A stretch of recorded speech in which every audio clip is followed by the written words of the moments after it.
Ah bah tiens, vous êtes là. Parfait, bah, venez, vous allez nous aider parce que justement on a besoin de main d'œuvre là. On est sur un chantier participatif, on est chez Arthur et Mélusine dans le Loir-et-Cher qui sont en train de construire leur maison, comme vous pouvez le voir, avec des bottes de paille et une ossature bois. Du coup il y a plein de monde qui vient aider tous les jours pour construire cette maison. On va voir comment ça se passe, un chantier participatif.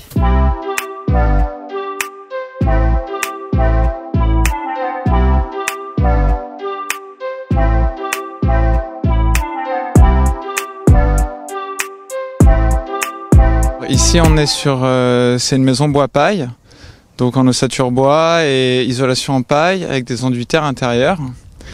Et la question du chantier participatif, c'est pour deux raisons. Bon, la première, c'est que c'est quand même moins cher que de faire par des professionnels et nous on n'aurait pas pu le faire faire. Et la deuxième raison, c'est qu'au-delà du prix, on n'aurait pas pu le faire faire. Parce qu'il n'y a pas d'artisans dans notre région qui font du bois paille. Donc en 2 mois, on a réussi à faire les fondations, toute l'ossature bois, la charpente et l'isolation en paille. Et là, en 3 mois, on aura fini les enduits terre et la pose du bardage en bois brûlé. L'idée de la maison, elle vient de nous deux. Et pour trouver des gens pour nous aider, en premier lieu, on a fait un bouche à oreille et quand on a eu besoin de renforcer un peu nos troupes, on a mis des messages sur les réseaux sociaux, sur des groupes assez ciblés pour avoir des gens qui étaient intéressés par la construction écologique, qui avaient un petit peu d'expérience dans un domaine ou dans l'autre. Et voilà, c'est bouche à oreille et réseaux sociaux.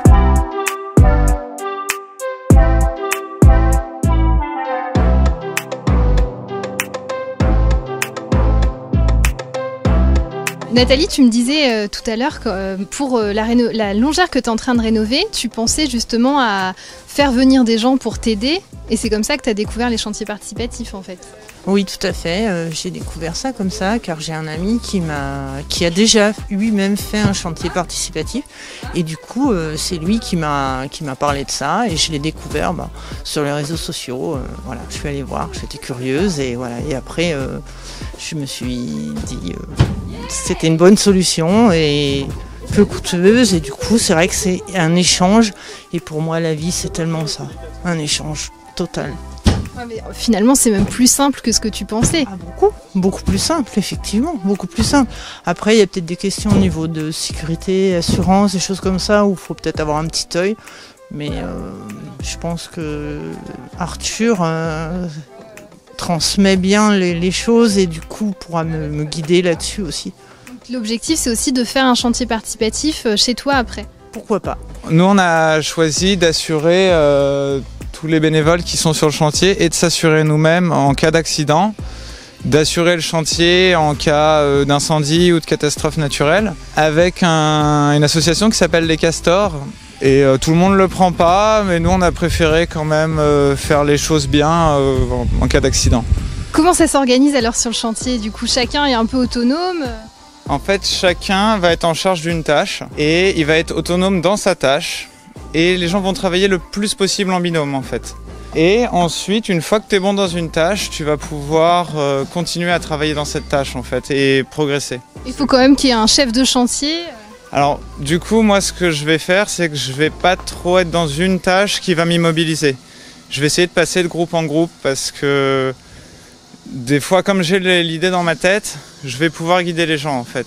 Et est-ce qu'après tu contrôles, est-ce qu'il y a quelqu'un qui passe derrière pour vérifier chaque poste si ça a été bien fait? Alors pas toujours en fait, c'est aussi le truc de faire confiance aux gens. Et il y a des choses, même importantes, où je vais lui demander s'il l'a bien fait, et s'il me dit qu'il l'a bien fait, alors c'est bien fait.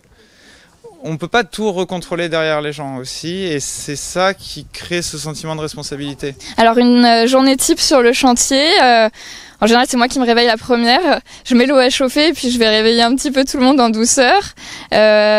Comme l'objectif c'est de commencer à travailler vers 9h. Après le petit-déj. Pendant le petit-déj, Arthur il briefe tout le monde sur quelle tâche il peut faire, qui va se mettre avec qui, etc. Et puis à 9h, on commence à se mettre à l'action. On bosse toute la matinée en faisant une petite pause thé vers 11h en général. Ensuite, il faut que quelqu'un aille faire la cuisine et puis on fait une grosse pause à midi en général où on peut faire une petite sieste, se poser un peu, rigoler tous ensemble parce que c'est aussi sympa. On vient de plein de milieux différents et puis on apprend à se rencontrer dans ces moments-là. Et puis après on rebosse l'après-midi et on arrête de bosser vers 18-19h en fonction des journées.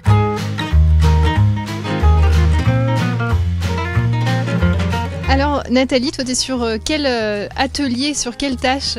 Alors moi c'est plutôt le premier enduit. Donc en fait il faut bien le faire pénétrer dans la paille parce que quand il va sécher il va avoir tendance à craquer. Et c'est pour limiter en fait le craquellement. Voilà. Et est-ce que c'est ton premier chantier participatif? C'est ta première journée même sur ce sentier? Oui, c'est mon premier chantier et ma première journée. J'avoue que je suis super contente. Au niveau de la formation, Arthur il est formé pro-paille. Donc il avait déjà une bonne base de connaissances, il a aussi participé à des chantiers participatifs où il a pu expérimenter la construction bois-paille et il est architecte. On a fait appel à un professionnel pour la plomberie pendant une demi-journée où ça on préférait que ce soit sûr parce qu'avec de la paille il faut pas qu'il y ait des problèmes de plomberie et puis on a des aides par-ci par-là, on a des voisins qui sont charpentiers, moi mon père il bosse dans le bâtiment, il nous a aidé un petit peu, voilà on se débrouille en trouvant des infos par-ci par-là sur internet aussi.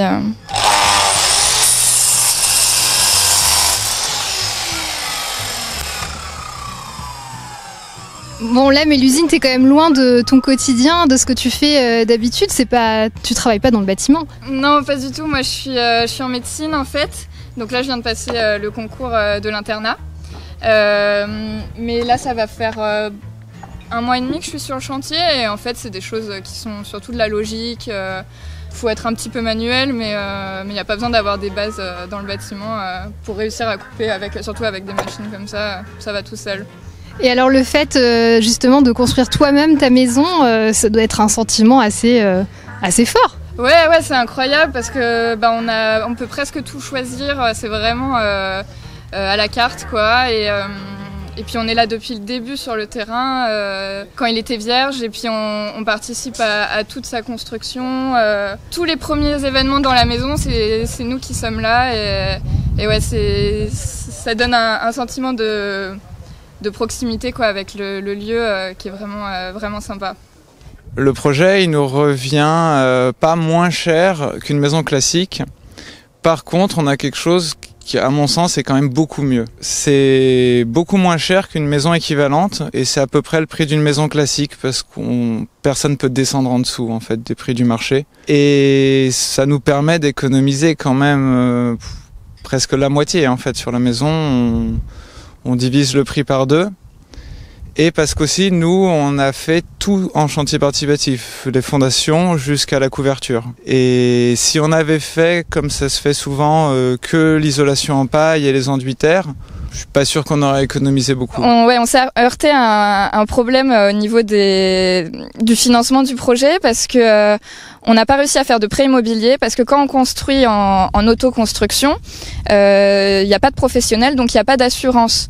Et donc ça, les banques, pour ce qui est d'un prêt immobilier, c'est pas possible sans assurance. Du coup, on a dû se débrouiller sans prêt immobilier. Moi, j'ai fait un prêt étudiant. Arthur, il a fait un petit prêt à la consommation.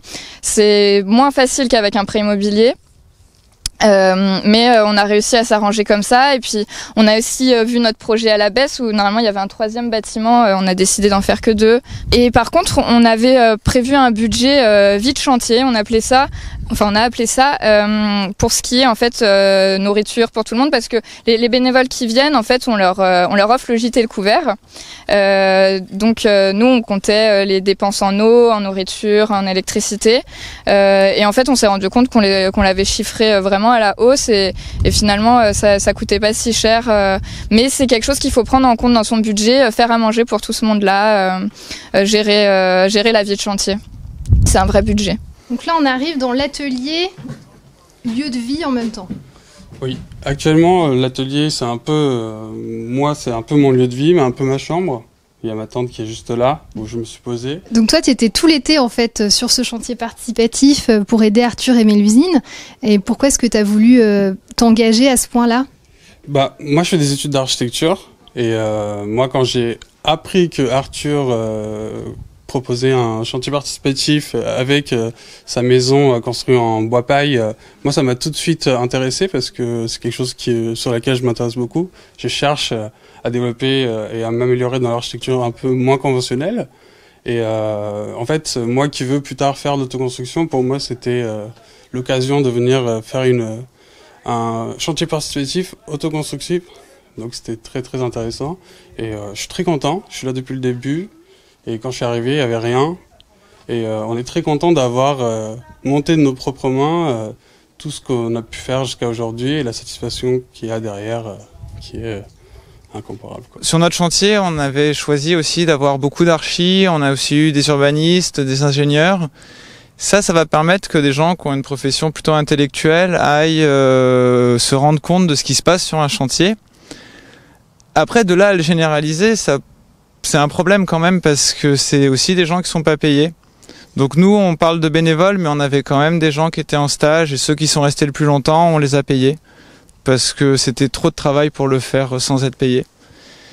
Et ça pourrait se généraliser pour que tout le monde puisse avoir une expérience. Comme on vit dans un monde assez numérique, assez abstrait, il y a beaucoup de gens qui sont en recherche de quelque chose de plus proche de la matière.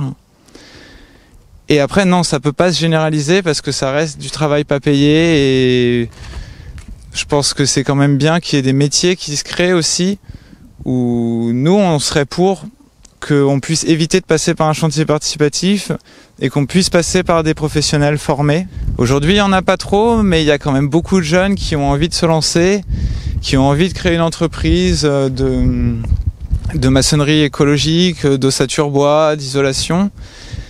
Et je suis sûr que s'ils le faisaient, ça marcherait hyper bien. Et ça permettrait à des gens qui sont pas capables d'organiser un chantier participatif parce que c'est quand même beaucoup de stress, beaucoup de gestion, de préparer les repas. Ça, c'est pas moi qui faisais. Mais de se dire, on monte une charpente entre copains, entre étudiants, faut vraiment avoir confiance en soi et confiance en son pote aussi. Et ça, je peux comprendre que tout le monde n'ait pas du tout envie de se lancer là-dedans. Voilà, maintenant vous avez plus d'informations pour vous lancer vous aussi dans un chantier participatif. On espère que ça va vous motiver. Et de toute façon, si vous avez des questions, n'hésitez pas à vous rapprocher de personnes qui ont déjà fait des chantiers participatifs. C'est vraiment un milieu où les gens s'entraident beaucoup. D'ailleurs, on va vous mettre des liens en barre d'infos pour que vous puissiez voir des groupes Facebook par exemple. Et puis, n'hésitez pas à liker la vidéo, à vous abonner. Et je vous dis à bientôt sur 18h39.